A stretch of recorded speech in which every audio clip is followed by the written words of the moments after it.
네, 안녕하세요.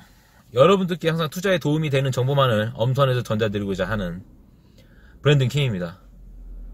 이번 시간에는 제 홈피에서 질문을 주신 어떤 한 분의 사례를 들려고 이렇게 자리를 마련했는데요. 어떤 대학생인 것 같아요. 이런 질문을 좀 복합적으로 줬어요. 첫 번째, LG화학이 좀 시장에서 그 LG화학이 지닌 가치에 비해 제 가치를 인정받고 있지 않는 거 아니냐. 그래서 실무자셨으니까 이에 대해서 어떻게 생각하는지. 그리고 두 번째, 그 태양광에 대한 생각, 그 하나큐셀 이런 쪽에 대해서 어떻게 생각하시는지. 그리고 세 번째, 그 스튜디오 드래곤이라고 하는 그 컨텐츠 미디어 기업이 있는데 여기에 대해서 어떻게 생각하는지. 그리고 뭐 저처럼 이런저런 분야에서 많이 알려고 하면, 식견을 갖추려고 하면 어떻게 되는지. 그러니까 총 네 가지에 대해서 좀 질문을 해주셨더라고요. 그래서 오늘 그거에 대한 답을 드리고자 합니다. 일단 첫 번째로 2차전지 그리고 LG화학에 대한 얘기인데요. 어떤 기업을 평가할 때 여러 가지가 있어요.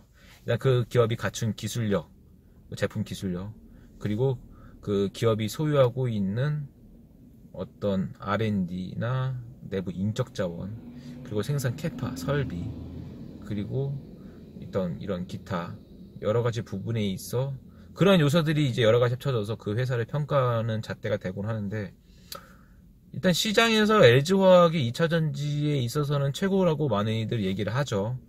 사실 삼성에 비교해봤을 때 LG그룹이 삼성그룹이 갖고 있는 각 그 충돌하고 있는 비즈에서 제대로 이기고 있는 사실 어떤 비즈니스가 하나도 없어요. 디스플레이도 그렇고 삼성 디스플레이가 LG 디스플레이가 잘하고 있는 건 사실이죠. 워낙 중소형 디스플레이, 중등 디스플레이, OLED에서 막강한 거의 90% 이상의 영역 지배 마켓셔를 차지하고 있으니까. 그리고 뭐 삼성전자 반도체 뭐 말할 것도 없고요. 그리고 LG전자 가전이 선방한다고는 하지만 매출 규모는 그래도 삼성전자 가전이 앞서고 있고, 그리고 뭐 다른 뭐 여타 영역 다 삼성전자가 국내 최고, 거의 세계 탑인 것만은 자명하죠. 유일하게 이제 LG가 잘한다고 하는 2차전지에 대해서 말씀드리고 싶은 게, 이런 각각의 개별 요정의 요소도 뿐만 아니고 또 평가를 하려면 2차전지, 제가 한 여러 번 말씀드렸지만 LG화학이나 삼성 SDI나 사업 본부 체제하에 사업부가 여러 가지로 나눠져 있어요. 소형, 자동차, 그 다음에 ESS 이렇게 나눠져 있는데 각 제품에 대한 경쟁력, 그런 기술력 또한 그렇고 각 사업부가 가진 경쟁력 또한 다 다릅니다.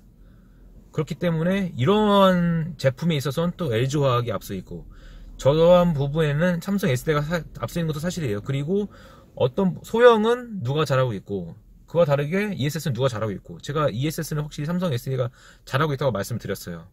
그리고 소형은 뭐 약간 고객 어카운트가 좀 치고받고 있는데, 소형 중에서도 애플은 솔직히 LG화학이 더 잘하고 있거든요.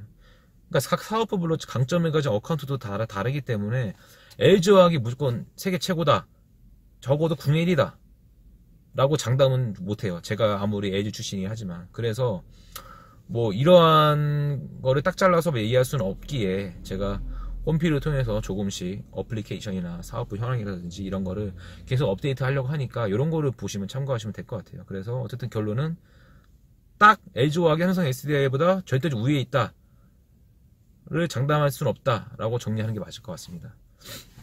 그리고 두 번째, 그 하나큐셀 그리고 이제 태양광에 대한 얘기를 해주셨어요. 일단 태양광은 설명을 드리려면 일단 그 태양광 업체를 좀 아셔야 돼요. 일단 우리가 잘 알고 있는 구동양제철화학이죠. OCI가 있고요.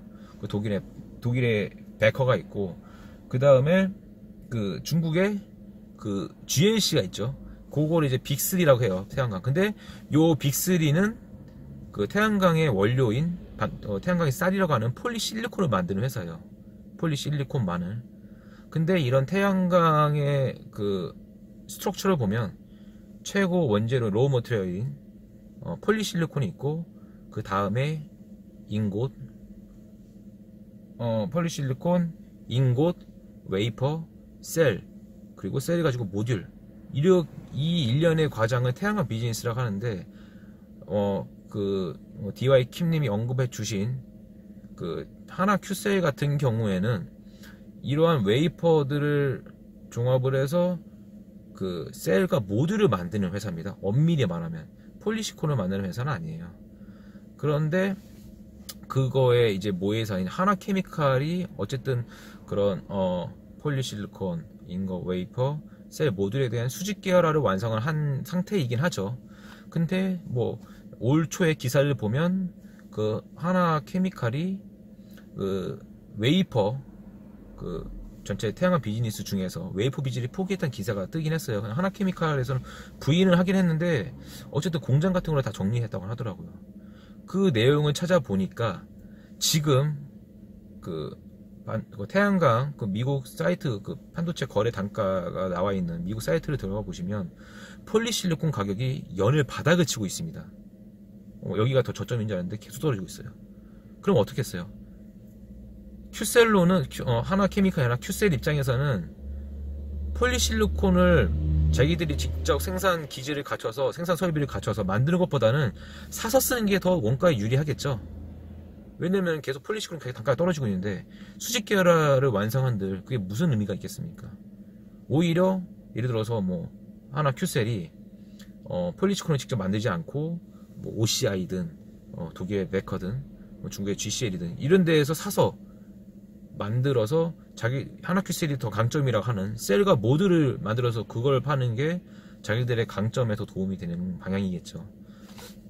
어쨌든 그 지금 뭐 태양광이 지금 상황이 매우 안 좋은 상황입니다. 그렇기 때문에 태양광 비즈니스를 뭐 사업의 한 분야를 갖고 있는 하나케미칼도 연일 저점을 찍고 있고요. 왜냐면 지금 오늘 주가에도 나와 있지만 지금 미국의 ECC 업체들이 엄청나게 지금 저렴한 단가로 그 에틸렌을 만들어내고 있어요. 그래서 지금 석유화학 기업들이 다 상황이 안 좋죠. LG화학도 그렇고 롯데케미칼도 그렇고 하나케미칼은 여기에 또 태양광까지 갖고 있어요. LG화학은 예를 들어서 2차전지라도 2차전지 및 파만농 그리고 옛날 LG생명 과학까지 이게 다양하게 좀 다각화된 포트폴리오를 부여하고 있어서 그런 플럭체이션이 상대보다 덜 심한데 지금 하나케미칼 갖고 있는 석유화학 및 태양광 비즈니스 모두 전방 사업이 매우 안 좋습니다. 그렇기 때문에 현재 이러한 시점에서 하나케미칼을 굳이 투자할 필요가 있을까? 이런 회의적인 생각이 들 수밖에 없는 거고 굳이 석유화학 주를 투자하고 싶다. 아니면 태양광을 하고 싶다. 그럼 태양광은 현 시점에서 투자하는 건 좀 아닌 것 같아요. 아직 저점이 확인되지 않았고요. OCI도 상황이 매우 안 좋으니까요. 하나케미칼도 마찬가지예요. 석유화학, 태양광 모두 안 좋습니다. 그래서 투자를 좀 보류하시는 게 낫고 이왕이면 롯데케미칼 또 이왕이면 LG화학을 투자하시는 게 맞을 것 같아요.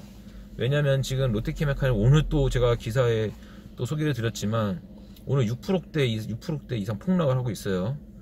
지금 그래서 뭐 PER이 원래 4대였는데 지금 3대까지 내려왔어요. 그리고 작년에 배당금이 1,500원 정도였거든요. 그래서 만약에 작년 배당금이 그대로 올해도 나온다고 가능한 시에 시가배당률이 지금 4%가 넘습니다. 그래서 오히려 롯데케미칼이 낫지 않나. 그리고 롯데케미칼도 거의 온리 석유화학 베이스거든요. 그래서 석화 쪽 지금 시황이 매우 지금 안 좋게 흘러가고 있어서 뭐 제가 다녔던 회사를 홍보하는 거 차원이 아니라 이왕이면 LG화학을 보유하시는 게 더 맞을 것 같아요. 그리고 세 번째로 이제 그 스튜디오 드래곤 그 회사에 대한 언급을 하셨는데 그 스튜디오 드래곤이 최근 그 드라마 그 미스터 션샤인이라고 하죠. 그 이병헌하고 이제 김태리 나왔던 변현도 나오고 그 드라마를 꽤 성공적으로 했고 사실 제 와이프도 미스터 션샤인을 보더라고요. 처음부터 끝까지 다 봤고 저는 안 봤지만 어쨌든 매출이 한 3천억 정도 찍히고 시총이 오늘 기준 한 3조 정도 찍히는 회사예요. 넷플릭스에도 판권을 팔았고 성장성도 매우 뚜렷한 회사예요. 그래서 저는 솔직히 스튜디오 드래곤 되게 좋게 봐요. 엄청 좋게 봐요. 되게 잘하고 있는 회사고 앞으로도 계속 잘할 수 있는 회사 이미 분명하기 때문에. 근데 사실 이러한 미디어 콘텐츠 그룹은 일반적인 제조업 회사가 아니기 때문에 뭐 기존의 전통적인 그런 정성적 분석으로는 좀 분석하기 설명하기 좀 어려워요. 왜냐면 어떤 설비가 있는 것도 아니고 캐파가 뭐 어떤 일반적인 제조업이 아니기 때문에 PER이 몇이다라고 해서 이게 저평가인지 고평가인지, 뭐 다른 기업들이 이렇게 평가할 수가 있는데 스튜디오 드래곤 회사는 PUR만 따져도 100이에요. 그래서 이런 기술적인 분석, 뭐 재무적인 분석이 으로 분석하기가 어려운 회사예요. 그래서 이런 회사들은 그 회사가 가진 스토리, 성장성을 보고 투자를 해야 되는데, 뭐 시총 3조가 적절한지 아닌지는 솔직히 저도 개인적으로 잘 모르겠어요. 그렇기 때문에 뭐 제가 스튜디오 드래곤이 이렇다 말씀드리는 거는 좀 제 능력 밖의 얘기인 것 같고, 어쨌든 스튜디오 드래곤이 가진 그 컨텐츠 및 성장성, 그 갖고 있는 인적 자원에 대해서는 저도 상당히 높게 평가하는 편이니까 이렇게 뭐 짚고 넘어가도록 하겠습니다. 그리고 네 번째로 마지막으로 뭐 제 개인에 대한 얘기인데요. 뭐 저는 사실 오지랖이 되게 넓은 성격이에요. 그래서 이것저것 사회 현상, 이런 기사에도 원래 개인적으로 관심이 많은 편이었거든요, 성향이. 왜냐면 제가 어렸을 때부터 부모님이 그 신문을 보셨어요, 두 분. 어머니, 아버지 두 분 다. 제가 뭐 그때 꼬맹이였을 때 뭐 유치원이었나 뭐 초등학생 때부터 그걸 보고 저게 왜 저런 걸 보실까, 신문 쪼가리를. 근데 이제 그걸 보다가, 그 모습을 보다가 관찰하다가 또 저도 그냥 심심하니까 할 거 없으니까 저도 그냥 신문 기사를 초등학교 때부터 따라봤던 것 같아요. 근데 이제 그게 이제 습관이 돼서 지금까지도 제가 신문을 매일 읽거든요. 경제지 하나, 종합일간지 하나. 거의 제가 초등학교 저학년 때부터 봤으니까 뭐 거의 좀만 지나면 거의 30년째 보는 것 같아요. 그래서 어쨌든 이러한 경험이 쌓여서 제 지금의 경쟁력이 된 게 아닐까, 이렇게 제 생각을 하고, 뭐 대학생이라고 하셨는데 대학생 때는 사실 이것저것 가리지 않고 다 보시는 게 맞아요. 신문도 다 보셔야 되고, 인터넷 기사 서칭도 많이 하셔야 되고, 그리고 이제 인터넷 각 공시 자료, 애널리스트의 의견 그냥 다 보셔도 됩니다.